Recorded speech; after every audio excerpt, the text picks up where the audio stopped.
Algo que me parece interesante que puedas contar es brevemente cuál es tu puesto hoy, dónde vivís, dónde viviste en todo caso, en trabajo muy por arriba, ¿no? Como para que la persona pueda tener una idea de quién es Gonzalo. Y después en todo caso vamos a la parte para mí interesante, que es la de cómo te formaste para llegar a donde estás, como autodidacta. Creo que te contaba la otra vez, estaba hablando con el tipo que es el guardia del complejo donde yo vivo y me decía, no, que estudié por mi cuenta y quiero ver de conseguir trabajo y cómo puedo estudiar y hay mucha gente que quiere empezar pero no sabe cómo ni por dónde y creo que la parte más difícil después es mantener la disciplina de cómo poder hacer todo esto y el interés y la motivación. Así que creo que la idea es que cuentes un poco tu historia y yo te voy a ir preguntando, obviamente, ¿no? Pero sí, básicamente, Gonza, ¿dónde estás viviendo? ¿Cuál es tu puesto hoy en día? ¿Qué significa tu puesto? Soy Gonzalo, estoy viviendo ahora en España, en Mallorca. Soy de Argentina, pero me fui de Argentina hace unos 12, 13 años. Primero me fui a Nueva Zelanda, estuve unos 4 años viviendo allí, hasta que logré tener la residencia permanente. Y con eso en la mano me dio un poco la tranquilidad de querer viajar un poco más, de probar otras cosas más. Busqué con mi pareja algo lo más como radical, lo que pudimos encontrar, que fue Alemania, ¿no? Algo radical, porque en Nueva Zelanda, mal que mal, tenía un amigo que fue quien me facilitó un poco la entrada en el sentido de conocer un grupo de gente, saber por dónde tirar y qué sé yo. Y claro, Alemania, ya partiendo de la base que no entendía el idioma, no entendía un cartel en la calle, no entendía nada, así que era un poco esa aventura. Cuando estábamos buscando, se dieron distintas opciones y esa fue como, bueno, vamos a esa, vamos a probar la experiencia real de arrancar de cero en un lugar desconocido sin, bueno, teniendo la suerte laboral, pero no, sin tener un conocido, sin tener ni idea de qué hay que hacer, nada. Ahí estuve 1 año y medio, pero bueno, por cuestiones personales con mi pareja y con también un poco el clima y todo, decidimos irnos de nuevo. Justo estaba mi papá viviendo en España, en Mallorca, y dije, bueno, me voy a Mallorca hasta que decida dónde me voy más permanente. Y bueno, aquí estoy hace 5 años ya. Ya se me mezcla el aquí, el acá, el vale, el dale. Y Fue ir a Mallorca mientras que encuentra un lugar permanente. El lugar permanente por ahora se terminó siendo el Mallorca. lugar permanente me encontró a mí, ¿viste? Es un poco así. Sí, la idea era, a ver, Mallorca, si bien es muy lindo como isla y todo, yo lo imaginaba, primero lo imaginaba una ciudad más chica, no lo imaginaba tanto centro, y sabía que en informática acá no hay nada localmente, hay muy empresas muy pequeñas, y si buscas informática en España tenés que ir a Madrid, a Barcelona, y tal vez Bilbao o alguna cosa así, algo en Málaga, mucha gente de startups y cosas así, o en Valencia, pero mucho menor que lo que puedes encontrar en un Ámsterdam, en un Londres, en un Berlín, en una cosa así. Por eso era temporal también y porque no sé, no me imaginaba viviendo acá. Pero bueno, al final Mallorca es bastante más grande de lo que uno cree, no es tan una ciudad solo vacacional y bueno, nos hicimos el grupo, nos hicimos la gente y nos quedamos acá. Y bueno, también eso se dio con la posibilidad de trabajar siempre remoto. Trabajar remoto, eso es un punto que eventualmente vamos a hablar. Pero, ¿cuál es tu puesto hoy? Si alguien te pregunta, che, Gonza, ¿de qué trabajas? ¿Qué haces? Hoy principalmente lo llamo SRE, Site Reliability Engineer, porque es lo más cercano, creo, a lo que se hace en el día a día. Bastante un puesto senior, ¿no? Como principal en la empresa anterior y el puesto de ahora. Pero bueno, también en otras empresas lo llaman DevOps o Cloud Engineer o distintos, no, Platform Engineer se usa hoy por hoy. A mí la verdad, un poco todos son un poco lo mismo a veces o a veces no. Depende un poco de la empresa realmente, qué tan Platform es el Platform Engineer y qué tan Cloud es el Cloud Engineer o así. Para una persona que recién está empezando, ¿no? Que acaba de hacer el bootcamp o que está aprendiendo por su cuenta a programar Python, escucha SRE, Site Reliability Engineer, ¿qué hacen? ¿Qué hace esa persona?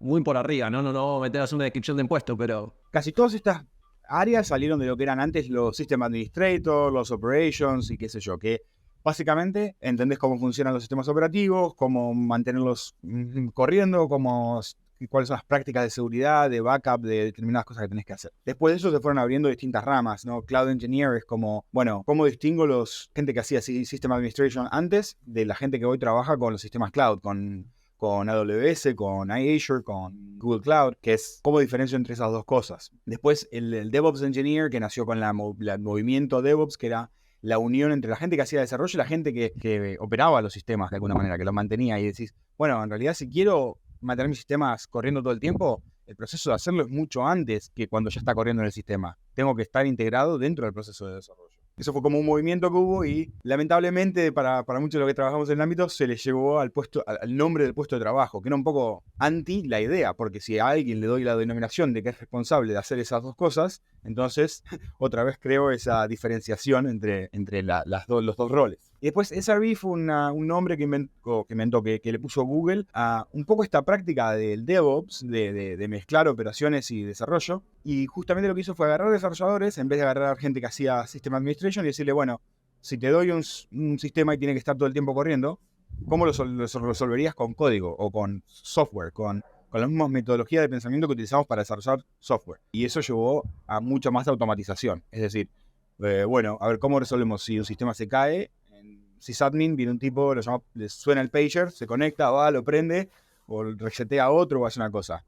Bueno, si este proceso es conocido y se puede automatizar, ¿qué pasa si lo programamos dentro de un sistema que lo que hace ese sistema es hacer que los sistemas se queden corriendo? Por dar un ejemplo, ¿no? Hay muchas otras áreas en lo que eso, pero fue la forma que le dio Google a esta forma de operar sistemas y el balance entre desarrollarlos y operarlos, ¿no? Y la relación entre las distintas partes. Otro movimiento que hay es decir, agarremos un poco esta idea de automatización y qué sé yo, pero ¿qué pasa si cómo le damos más autonomía a estos equipos? ¿Cómo dejamos que ellos mismos hagan las cosas? Bueno, ¿qué pasa si, así como Amazon y Azure y Google Cloud crean plataformas, o Heroku o cualquiera, qué pasa si yo creo mini plataformas internas que le permitan a los equipos utilizar como una extracción sobre los patrones que utilizamos, ¿no?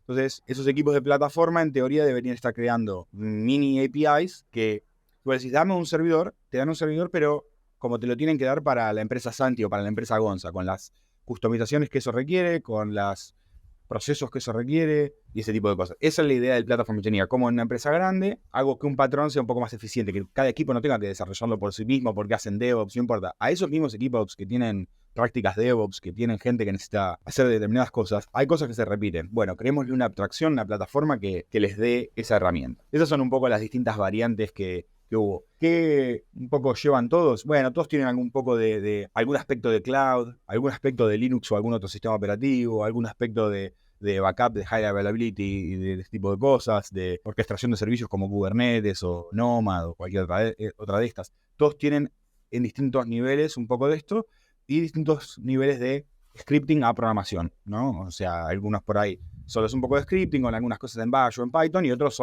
directamente están desarrollando servicios, así como el servicio que tiene la API de tu banco, bueno, es un servicio que tiene una API para crear un servidor.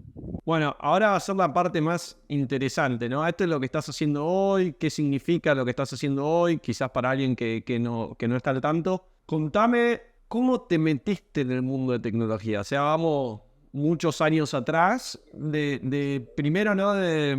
Tampoco que seas tan viejo, pero ya casi. Y yo ya este año cumplo 40, así que... Pero, de vuelta, para mí la parte interesante tuya es que sos una persona que aprendiste por tu cuenta y que siempre seguiste aprendiendo por tu cuenta, con lo que te puede dar Internet, hoy por sobre todo. En el pasado, primero, ¿cómo descubriste que querías trabajar en esto? ¿Dónde empezaste? Porque esos primeros pasos, hay mucha gente que esos primeros pasos como no sabes. ¿Y cómo fue tu proceso de aprendizaje continuo a lo largo de todos estos años, ¿no? Sí, bueno. A ver, si nos vamos bastante tiempo atrás, como mis primeros contactos en realidad sí con la computación, más allá de quien navega por internet. A ver, mi abuelo me regaló mi primera computadora, ¿no? Y siempre esas primeras computadoras, muchas veces nos pasa que esas primeras computadoras no tienen todas las capacidades que necesitas para que corran los jueguitos o los programas o las cosas que querés correr como toca. Y eso me llevó a, bueno, ¿cómo puedo optimizar al máximo esto que tengo? ¿Qué puedo configurar de Windows, de esto, de la placa de video, del driver, de lo que sea, para que funcione mejor? Y en eso te empezás a meter un montón en cómo, bueno, qué patrones tiene ese sistema, qué patrones tiene, qué es un driver, qué es una placa de video, qué es bueno, en ese momento el Northbridge y el Southbridge, que eran dos partes del mother. Cuando compras un mother, ¿por qué importan? ¿Qué funciones cumple? Eso en un principio, eso fue lo primero que me llevó como a la computación en sí, a saber un poco más que el que instala un programa y lo corre. De ahí, creo que el segundo paso fue como un poco lo mismo. Las primeras veces compras jueguitos, qué sé yo, pero bueno, en Argentina comprar jueguitos estaba un poco difícil por cuestiones económicas y por cuestiones de acceso. Hay cosas que no llegaban, no estaban en ningún lado. Y obviamente empezaron a salir los jueguitos truchos, craqueados o algo, ¿no? Que los comprabas en un CD en algún lado. Y ahí me dio la curiosidad. Bueno, ¿cómo se craquea un jueguito? ¿Cómo haces para que ese jueguito que te requiere una clave no requiera más una clave? O ese programa que usás para limpiar la computadora, que siempre necesita un código, no requiera más un código. Y eso me metió un poco en cómo funcionan los programas, ¿no? Ahí, en esa época, hoy no creo que ya funcione así, hace mucho que no veo cómo se craquea un programa, pero en esa época tenías que desensamblar el programa en Assembler, que es el lenguaje base que hablan las computadoras antes del binario, por así decirlo. Y en Assembler estás hablando casi un lenguaje muy, muy básico y tiene como sí, esto, aquello, puertas lógicas de alguna manera, muy, muy rudimentarias. Y a veces era tan simple como invertir una puerta lógica, ¿no? O sea, la puerta lógica dice sí, clave correcta, ir por acá, sí, clave incorrecta, ir por allá, por simplificarlo. Si vos invertís esa puerta lógica, bueno, vos le podés poner cualquier clave y funciona. Salvo que, bueno, pongas la correcta, mala suerte, pero si pones cualquier clave, cambiás el camino que toma ese código y por ende te vas a otra parte del código que permite que funcione. O que no se acabe el trial, ¿sabes? O sea, ese tipo de cosas. ¿Dónde aprendiste todo esto? Porque hoy en internet calculo que pones YouTube y te explica todo. En ese momento no era tan así. A ver, no había YouTube, no había tanto, había un Google muy básico, Yahoo Page, ese tipo de cosas, o sea, era muy rudimentario, pero al final era un poco lo mismo, encontrar un foro, un lugar de internet que encuentres un montón de información respecto a esto, alguien que por suerte escribió un tutorial que tal vez aprendió realmente ciencias de la computación. En ese momento yo no sabía ni qué era Assembler, para mí era un Assembler, digo, ¿y esto qué es? No sé, pero bueno, aprendo los simbolitos y entiendo de qué va. Pero alguien seguramente que estudió ciencias de la computación o algo por el estilo, fue el que, ¿entendés? Hizo la conexión entre una cosa y otra y bueno, después lo explicó. Pero sí, era por internet, nada más que no era la misma búsqueda que tenés hoy. Hoy Google, YouTube, bueno, hoy hasta Instagram encontrás contenido, simplificó un montón en encontrar contenido. Y bueno, últimamente lo complicó, pero en general dio mucho más acceso. Reddit. Ya vamos a hablar de eso, de que últimamente lo complicó. Que creo que sé por dónde viene la mano, pero... Para mí, hoy por hoy, Reddit bueno, está Coverflow, obviamente, como un patrón, pero Reddit es una de las comunidades más grandes del mundo en Internet y que más información tiene de humano a humano. A veces con preguntas como la preguntaría uno que no entiende y respuestas como las entendería uno que no entiende. Así que sí, era lo mismo, era por Internet, buscando páginas, buscando a alguien que explicaba una parte, no para este programa, pero buscando, bueno, ¿qué es Assembler? ¿Cómo funciona Assembler? ¿Cómo se crea un programa? Te muestran craquear otro programa. Bueno, si así funciona en aquel, a ver cómo lo puedo hacer funcionar en este. Preguntando en internet. Era un poco lo mismo, pero los tiempos eran mucho más prolongados, porque buscar hoy por hoy es mucho más rápido que lo que era antes. Preguntar en internet antes había, no sé, por decir un número, 100.000 personas que respondían, hoy tenés millones y millones de personas que están todo el tiempo activas online. Pero era un poco lo mismo, nada más que más lento. Ni hablar de con el ruido del módem y todas esas cosas, pero... Gonzalo, ¿cómo fue tu primer trabajo? ¿Cómo conseguiste tu primer trabajo? A ver, mis primeros trabajos cerca de la informática, trabajé en algún ciber o haciendo servicio técnico a domicilio, alguna cosa así. Eso como lo más básico. Y hay que, utilizando este conocimiento que hablaba antes de, bueno, ¿cómo hago que mi computadora funcione más rápido? De fragmentar el disco, esas cosas que había que hacer mucho antes. Esos fueron los primeros. Y después ya trabajé en una tienda de computación, que era eso, pero bueno, los clientes ya venían a vos. Y eso me llevó a algún que otro sistemita, no alguna empresa que tiene 2 o 3 compus en un estudio contable, algo. Y de ahí, eso lo hago un poco rápido porque fueron como los primeros más básicos, que fueron trabajos genéricos. O sea, trabajé también en eso y en una tienda de ropa. O sea, no, en ese momento era un poco trabajar de lo que se podía trabajar. Pero bueno, en esas oportunidades un amigo sabía que me interesaba todo esto y él trabajaba en una empresa en Argentina, se llama Hidalgo, que hacían recruitment y me dice, che, están buscando un chico junior para esto. ¿Te interesa? Sé que siempre estás metido en eso. Y yo dije que obviamente que sí. Fui a la entrevista en esa época y todavía en informática, inclusive saco corbata, o sea, todo, entrevista de ese estilo. Y conocí, bueno, mi primer senior, ¿no? Mi primer mentor, si quisieras, que fue mi jefe. Y entré en esta empresa a trabajar. Serían 50 computadoras de la empresa, los servidores estaban ahí, o sea, yo estaba sentado acá y los servidores estaban a la derecha mía, entonces, y en un cuarto con aire acondicionado. No, el mismo cuarto, los escuchabas ahí haciendo ruido con el aire acondicionado, a veces un poco de frío inclusive, pero porque muchas empresas chiquitas así no son servidores que necesitan tanta refrigeración y no necesitan tantos servidores. Teníamos creo que 4 o 5 servidores como mucho y nos sobraba. Más que nada eran por redundancia, por backup, pero estaban todos ahí, o sea, se prendía fuego el lugar y explotaban todos. Pero bueno, era un poco eso.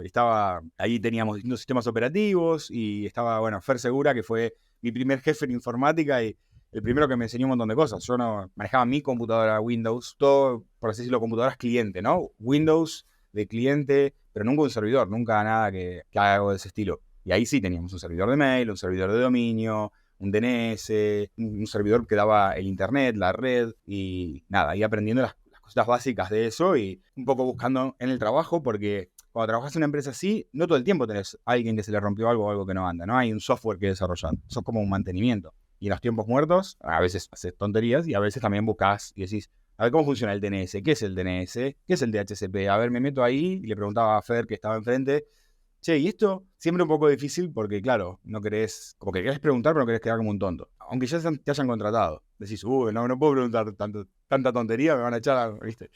Que está ese que es un pensamiento equivocado. Hoy, viéndolo desde el otro lado, no es así. Si te contraté como un junior, sé por qué lado viene, ¿no? Me interesa que me preguntes y que estés aprendiendo más que no me preguntes nada, porque entonces asumo que sabes todo, y, no sé, o que no sabes nada y estás en la nebulosa. Nada, ese fue mi primer trabajo, así como mi primer saltito a trabajar en una empresa dando, nada, soporte a sistemas y a computadoras dentro de una empresa. Y después de ahí ya me fui a IBM, que justo estaban haciendo... Las empresas grandes a veces tienen estos periodos donde hacen recruitment de grandes, de juniors. Creo que en Argentina Accenture mismo lo hace. Había otra empresa que ahora estaba un poco de moda, que Globant, creo que es Mercado Libre. Bueno, IBM mismo. Todas estas empresas cada tanto tienen pools de contratación donde contratan juniors con la expectativa de que ya saben que los van a tener que entrenar, ¿no? Y que sabes lo básico. Y ahí sí, ahí fue como un salto de nuevo, ¿no? Porque ahí había un montón de sistemas que no entendía nada de lo que estaba pasando. Era otra escala, otro nivel, pero bueno, fue el primer salto muy interesante. Algo no me voy a olvidar nunca, voy a la entrevista era literal banquitos, como si estuvieses en una prueba de colegio, tag de papel, con preguntitas con multiple choice y a responder. Y bueno, algunas las sabía, otras no, y usaba lo que sabía para intentar responderla con lógica. O sea, no sé la respuesta, pero bueno, si A funciona así, B funciona así, C irá por este lado, qué sé yo. Pero en las preguntas dice, para resolver no sé qué cosa, no me acuerdo qué, utilizás Dr. Sherlock, Dr. Watson, o algo así, Watson, o no sé qué otra cosa. Chico, me están cargando. ¿Qué es? Sherlock, obviamente Sherlock, pero Watson es una tontería. Pero bueno, después me enteré, Watson es un sistema de IBM. Que sí, que hacía una función. Creo que la respuesta correcta hubiese sido Watson, ¿no? La verdad no me acuerdo, pero me acuerdo de no estar tan perdido que no entendía esa pregunta, ¿no? Y que me parecía que me estaban tomando el pelo, o sea, que era como la pregunta trampa. Sí, esos fueron los primeros pasos. Muchos años después dijiste, Watson. Sí, total. Es más, ahora revivieron, porque Watson después murió en IBM como nombre, o sea, no se usó tanto, y ahora lo revivieron con el tema de la inteligencia artificial. Te iba a decir, ¿era la inteligencia artificial de IBM Watson o no? En ese momento era así, como un pequeño robot, si mal no recuerdo, así como una pequeña... Así, era el Clippy de IBM que te ayudaba con algunas cosas informáticas. Pero hoy por hoy lo revivieron con AI, se llama creo que Watson X, o una cosa así, y es como un asistente de código o un asistente de resolución de problemas. No, la verdad no lo sé muy bien qué hace, pero lo vi y me causó como un poco de nostalgia que de volver a ver a Watson. Sí, che, Gonza, y ahí cuando entraste en IBM, que decías, bueno, esto ya es un mundo totalmente distinto al que venías acostumbrado, ¿no? Porque tu primer trabajo fue por la curiosidad que te llevó a querer aprender, a querer entender cómo funcionan las computadoras, a conseguir tu primer trabajo porque podías resolver un problema a la gente, y eso te llevó a querer aprender. Cuando entraste a IBM, donde ya el mundo era otro y donde ya la compañía era otro, donde quizás tu jefe lo tenías enfrente, pero podría llegar a estar más ocupado con más reuniones corporativas, con más cosas, ¿no? Pasaste de una empresa chiquita a una empresa multinacional, con un montón de estructuras, con un montón de reglas y demás. ¿Cómo seguiste aprendiendo? O sea, porque por un lado aprendes en el trabajo y por otro lado uno aprende por fuera del trabajo. ¿Cómo fue ese proceso de seguir aprendiendo? Sí, a ver, tanto en este último, así en el que estaba en Hidalgo y en IBM, ya había un poco más de internet en casa, ya era más posible buscar y todo, y era ser un constante, o sea, buscabas en el trabajo mientras tenías tiempos muertos, y después llegabas a casa y seguías buscando, por una curiosidad personal también, porque es como que, mira, por ejemplo, en IBM, yo había aprendido en Hidalgo un poco de Linux y un poco de Windows, ¿no? Porque eso era lo que teníamos ahí. Pero cuando entro a IBM, era un equipo que era como un equipo de operaciones que soportaba un montón de cosas. Un montón de sistemas nuevos. Mainframes, IIX, que es un sistema operativo de IBM. Y otra vez me encontré súper perdido. Entonces, era otra vez, viste, utilizando lo que sí ya aprendí de Windows y Linux. Bueno, a ver, ¿qué es IIX? ¿Qué es Mainframe? ¿Para qué sirve un Mainframe? ¿Cómo funciona IF400? Y mismo IBM tenía algunos materiales para esto dentro de la empresa, pero eran muy estructurados, tal vez o muy formales, algún que otro curso que sí te daban o algo, pero la realidad es que era buscar en el trabajo seguir buscando en casa. Buscar en el trabajo, seguir buscando en casa. Utilizar muchas veces los tiempos de entre tarea para aprender, para seguir aprendiendo algo nuevo o meterme más en algo. En IBM fue donde yo me metí más, por ejemplo, en ese momento en virtualización, que fue lo que vino antes de cloud, por así decirlo, y me encantó, me pareció fascinante y me empecé a meter más en eso. Entonces era una cuestión de todo el tiempo en el trabajo buscar, después llegar a casa y buscar, montarme mis propios laboratorios para probar cosas, ¿no? Crearme unas máquinas virtuales en mi compu, y bueno, ¿cómo me creo una máquina virtual? ¿Qué necesito? Bueno, y en el trabajo tengo algún lugar donde hacerlo, porque a veces tenés la posibilidad en algún servidor o tienen acceso a Amazon o algo y puedes probar ahí, o mismo en tu computadora. Hoy se puede probar un montón de cosas en las computadoras de uno. Antes las computadoras eran mucho más limitadas, y bueno, ir aprendiendo y seguirte metiendo. Obviamente hay cosas que te interesan más y cosas que menos, y ahí como que vas descubriendo dónde te pica la curiosidad, ¿no? Dónde está tu pasión, al menos en este momento, porque tampoco es que es estático, ¿no? Así que sí, era un poco aprender en los dos lados y bueno, aprovechar también los aprendimientos.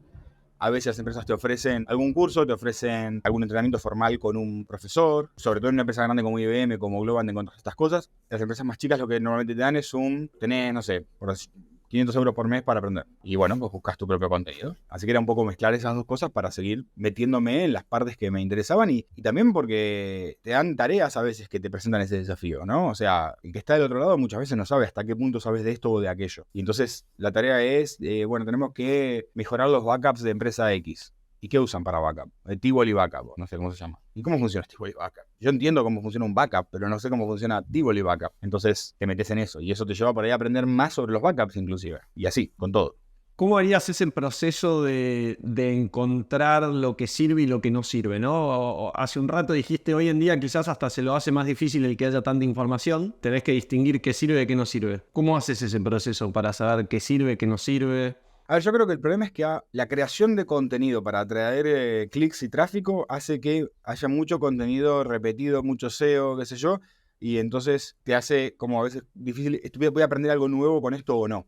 Y la verdad es que, bueno, tenés que pegarle una leidita. No hay mucha más que eso. Yo muchas veces lo que hago, y me gusta hoy, hasta el día de hoy, igual leer cosas de nivel principiante hasta avanzado, porque a veces aprendes algo nuevo, de cómo se usa hoy o lo que sea, pero le pego una pasada rápida, ¿no? Como, bueno, a ver qué es acá, qué va. Ah, mira, esto está interesante. Bueno, voy a leer todo, porque si leo desde acá no entiendo nada, así que voy a volver y lo leo todo. Pero sí busco mucho tirar al menos de algún recurso humano, ¿no? Es decir, Reddit, Stack Overflow, foros, no tanto cosas como Medium o así, porque es más difícil descubrir el contenido ahí. Después por ahí hay buen contenido ahí. Pero yo lo que quiero es alguien que ya lo vio, que ya lo leyó y te dice, alguien que preguntó mismo en Reddit, estoy aprendiendo Python, ¿qué me recomiendan?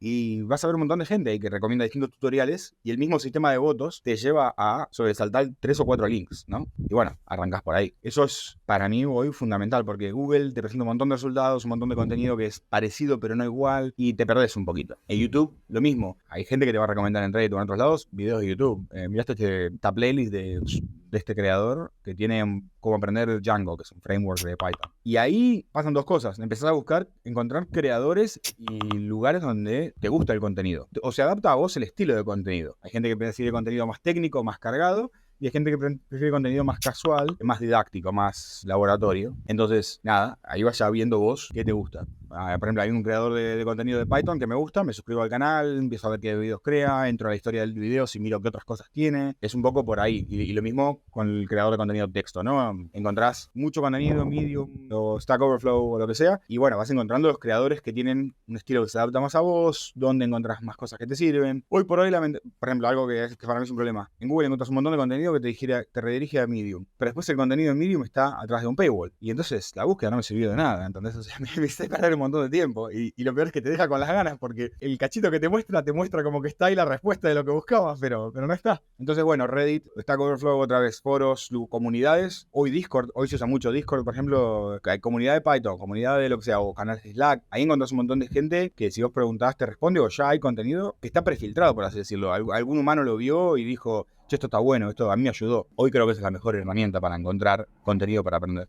Hoy en día la posibilidad de trabajar en puestos de tecnología, ya sea desarrollador, SRE, DevOps, Cloud, diseño, lo que fuera, atrae mucho desde el lado de puedo trabajar remoto, puedo ganar una moneda más fuerte si uno está en Latinoamérica, tengo la oportunidad de emigrar a otro país que me van a dar una visa por mi conocimiento, como fue tu caso en Nueva Zelanda. Eso atrae un montón a la gente. Ahora, después te tiene que gustar lo que tenés que hacer. Y más que nada te tiene que gustar para poder hacer todo lo que vos hacés, ¿no? De decir, bueno, voy a ir a mi casa, voy a entender cómo funciona en DNS, voy a ir a mi casa, voy a armar mi laboratorio para ver cómo puedo hacer para probar esto. Voy a leerme no sé cuántos comentarios en red para encontrar ese artículo que es lo que me ayuda a hacer esto o hacer lo otro. Sin esa curiosidad y esas ganas, es prácticamente imposible. Sí, yo creo que sí. A ver, tenés dos formas de encarar, como cualquier trabajo, me imagino, o como muchos trabajos, desde el lado de la pasión y desde el lado del trabajo. Yo creo que el que más funciona, el que más fructífero, sobre todo como carrera y como algo que haces todo el tiempo y para poder, como vos decís, aprender continuamente, tiene que venir desde el lado de la pasión, desde el lado de que te gusta lo que estás haciendo. Tanto es así que yo he cambiado más de una vez de trabajo porque el trabajo se empezó a volver trabajo de nuevo, ¿no? Se empezó a volver trabajoso.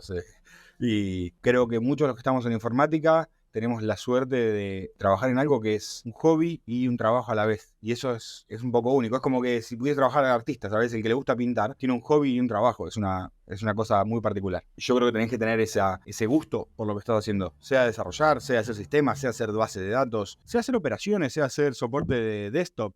No importa. Hay un montón de gente que está en esto, que se nota que no tiene esa pasión, y hay un montón de gente que está en esto que se nota que sí tiene esa pasión. Hay gente que está haciendo IT support, que a veces uno dice, bueno, IT support, después hago sistemas o después soy programador. Y no, son los mejores IT support que conocés porque los chabones están apasionados al respecto de eso, aprenden formas nuevas, entienden qué es lo que quiere, entienden que están resolviendo problemas y que ese problema se resuelve un poco también con creatividad. No hay un A entonces B, ¿sabes? O sea, tenés que decir, bueno, si antes hice esto y estos usuarios necesitan aquello, ¿cómo puedo hacer esto? Bueno, lo podría hacer así. ¿Hay una herramienta? No. Bueno, a ver, busco, aprendo, encuentro una herramienta o encuentro algo que yo puedo crear para hacer una herramienta.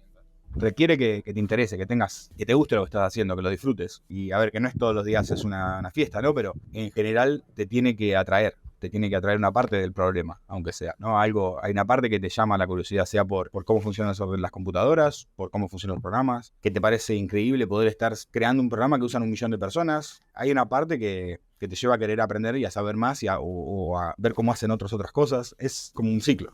Para eso que recién están empezando justamente, ¿no? Donde decís, bueno, hay veces que yo he cambiado de trabajo porque el trabajo se volvió trabajoso, se volvió trabajo y perdí un poco esa pasión. Si tenés algún ejemplo o si tenés una forma de ir empezando a entender cuándo es... Yo lo he visto mucho haciendo entrevistas donde mucha gente cambia de trabajo porque no le gusta y porque sigue en búsqueda. A mí mismo me pasa que sigo buscando encontrarle la pasión a lo que hago. Porque si se vuelve muy trabajoso ya casi que no lo puedo hacer. Hay gente que sí, gente que no, pero para alguien que está empezando su carrera, que tiene que decir, bueno, hasta dónde es meterle horas y ganas para aprender y hasta dónde es, bueno, esto no es por donde quiero ir, voy por otro lado. Más que nada en lo que fue tu experiencia, decir, bueno, esto ya se volvió trabajoso, voy a cambiar. ¿Dónde lo ves?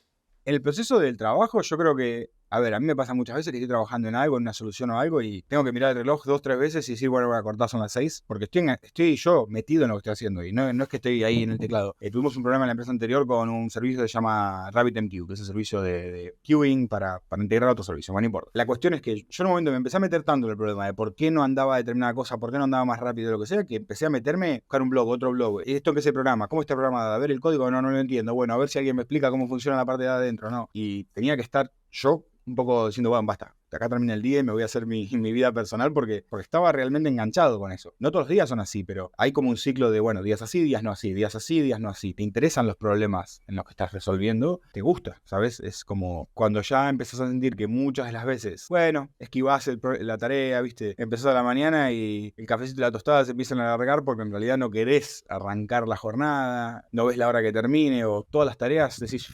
No tenés ganas de hacerla. ¿Buscás procrastinar con cualquier cosa? Bueno, se empezó a volver trabajoso, claramente. Si mirar Instagram como un tonto te interesa más que hacer tu trabajo, claramente tu trabajo no te está interesando.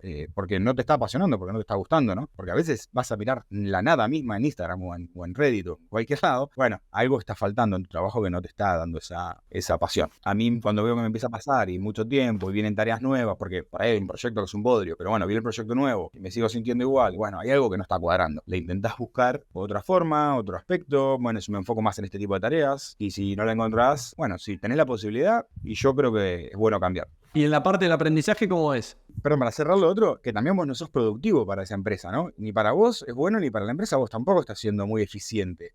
Tal vez no se dan cuenta, tal vez sos bueno igual, pero es como que no lo estás dando todo. No estás ahí como a media máquina. Para la parte de aprendizaje, yo creo que hay una parte del aprendizaje que siempre es un poco un bodrio. ¿Por qué? Porque no entendés nada, estás perdido, ¿entendés? Y ese descubrimiento principal, todo se siente una montaña. Te acercás, es como cuando te acercás a algo y ves no sé si es trekking o escalada o hace cualquier cosa, y lo ves así y decís, no sé, es imposible, está allá arriba, no sé no sé cómo se va a llegar. Te parece imposible y te sentís como muy superado por el problema y no podés aprender, básicamente. Pero bueno, tenés que pasar esa etapa y de repente es como que agarras el ritmo, ¿sabes? Como ese cambio de aire, como le dicen los corredores, y ya empezás a entender. Empieza a tener sentido lo que estás aprendiendo y cada vez te enganchas más. Querés ver la próxima página, querés ver, qué bueno esto que hizo acá, ¿cómo será aquello de allá? Pero hay una parte que para mí es parte del proceso de aprendizaje y de parte del proceso de carrera, donde tenés ese sub y baja de soy el más capo, a no entiendo nada, a esto es imposible y me supera y por ende es un bodrio, porque claro, nos sentimos como tan superados que te querés ir a hacer otra cosa porque te sentís mal de lo que no estás entendiendo lo que estás leyendo. No es el mismo sentimiento que en el otro.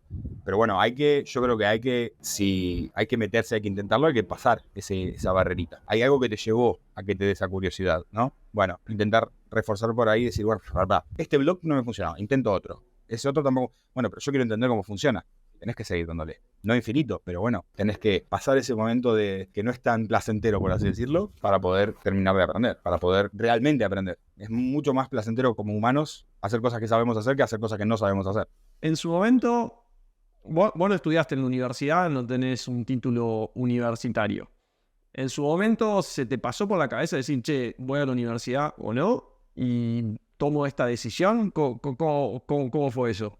A ver, me pasó, no en el principio de mi carrera, en realidad yo quería ser piloto, quería hacer otra cosa, y después en realidad me interesaba estudiar, pero me interesaba estudiar ingeniería industrial o arquitectura. En algún momento después en mi carrera dije, ¿deberé estudiar? Tendré que meterme en ciencias de la computación o algo de esto. Pero la verdad es que yo no encontré una carrera que viendo el material que estaba fuera lo que yo quería aprender necesariamente. Entonces busqué más cursos o contenido web o cursos gratis o cursos pagos. Hay un montón, la verdad hoy desde el MIT tiene un curso de introducción a la ciencia de la computación, hasta Coursera, hasta millones de páginas, y yo tiré más por ese lado porque me pareció que se adaptaba un poco más a lo que yo estaba buscando aprender. Pero sí, en algún momento picó la curiosidad de decir, me faltará algo por no haber estudiado informática pura y dura, y a veces me lo pregunto también hoy. Pero creo que si fuese a la universidad, estudiaría otra cosa. Satisfacería otra curiosidad que la de la computación o la de los sistemas o de la programación.